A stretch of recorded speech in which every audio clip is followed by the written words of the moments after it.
kayo significance no kini ato ang maki-partner sa ato ang mga farm schools. Nakita nato nga accessible sa mga farmers in terms of training, matagan og gabay ang atong mga mag-uuma nga mapababa ang ilahang gasto ug mapataas ang ilahang abot.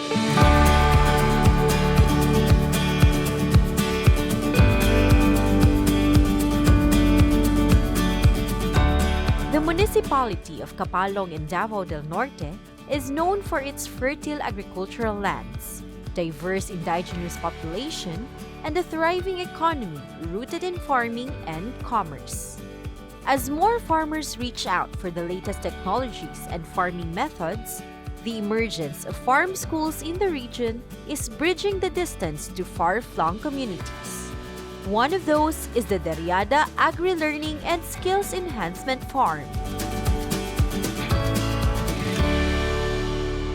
Bago ko nagsugod ani, niagi pud mi og daghang failure no guys. Una na kong business gyud is rice primero, sunod nag-sip ko og kabindis. During that time nga nagbanana plantation ko na failure kay naigo og Pablo last 2012. Then after siya naka-recover 2015 to 2018 naigo na pud siya og Fusarium. So wala gid ka recover ang venture sa banana.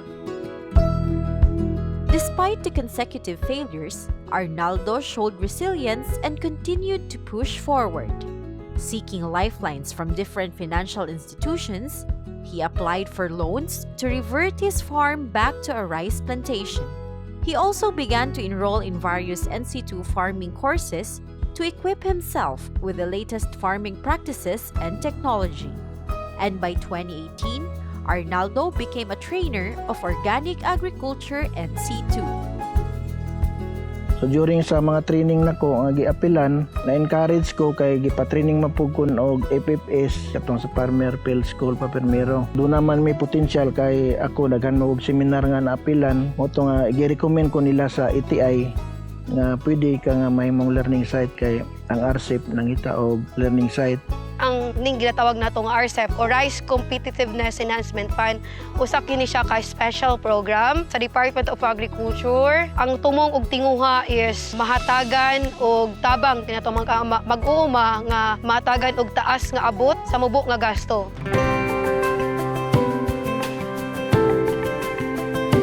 Ang goal ng gyud ni ATI is through that farm school mas daghan og ma-attain pag ginato atong mga target client, maserban sa tuang serbisyo. Katong mga nasa far flung, katong mga lagyong area, dapit sa community, makaduol na kay kani si DALCEP considered as our expansion ng ato ang ginatawag nga the little ETI dinhi sa tuang community.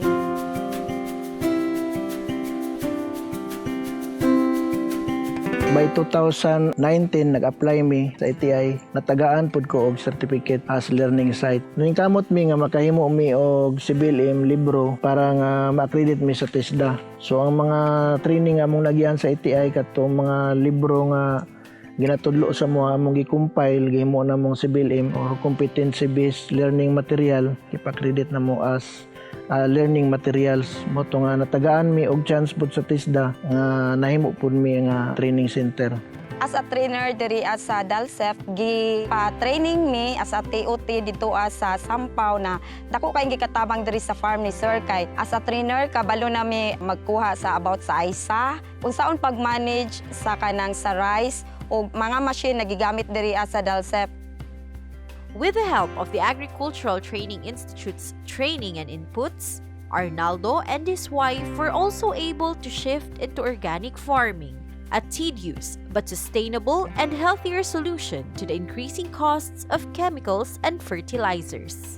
Dili na mi naga-apply og mga chemical, bali organic na mi ba, wala na mi naga-spray. Ang kana mga produkto pud namo ani daghan na mo palit parihaan nang sa mga among product na mga red rice, kanang black rice, malagkit na ginatudlo namo diri parihaan na sa amo ang ISA na pag naay harmful ang imuhang basakan naapoy mga natural enemies na makatabang sa ato ang basakan. Mao nang makaminis pud sila og gasto, di ba? Nahatagan na po nato ang support from the Department of Agriculture ATI, RTC11, as Pitts Kiosk. Na-establishan siya og mini library diri. So, unta karon pa og sa masusunod pa nga mga tuig, daghan pa jud mga farmer, labi na gid mga young farmer, mainggan nyo nga ma-indulge pa gid into farming.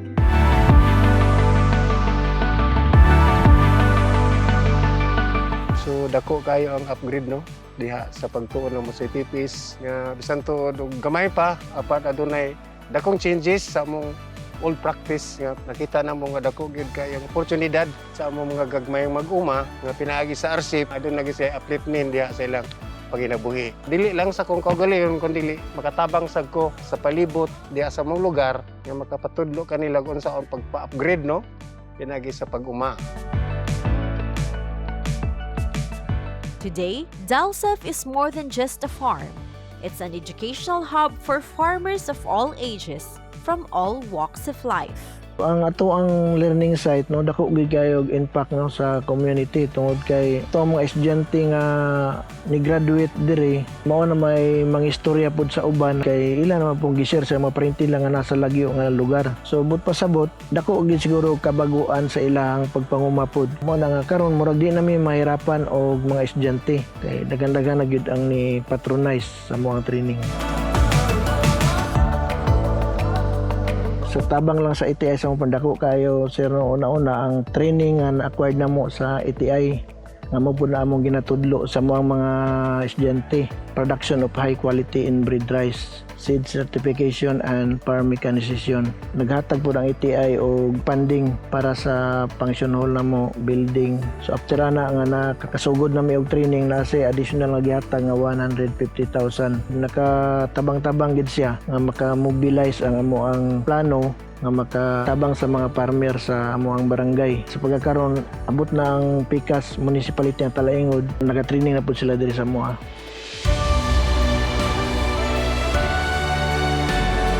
Duriada Agri-Learning and Skills Enhancement Farm is a symbol of resilience, learning, and growth, a testament to what passion, skills, and hard work can achieve in the world of agriculture. To say is to believe mo na hingon nila no. Sagdagan ang dili mo tuo permero pero amo yung ginapaningkamutan nga mapadayon gid ang amo ang advocacy nga dili lang mi mag-spray sa insecticide. Ang sobrang nga paggamit og chemical kinsa man ang musapir ana ato gyapong environment. Tinuod man gyud na dako gyud og challenge kung mo shape ta into no chemical spray na magid day challenges no pero kaisa ra na siya. Mo resulta gyapon og maayo. Kaya sa atong lawas magyapon na mo balik.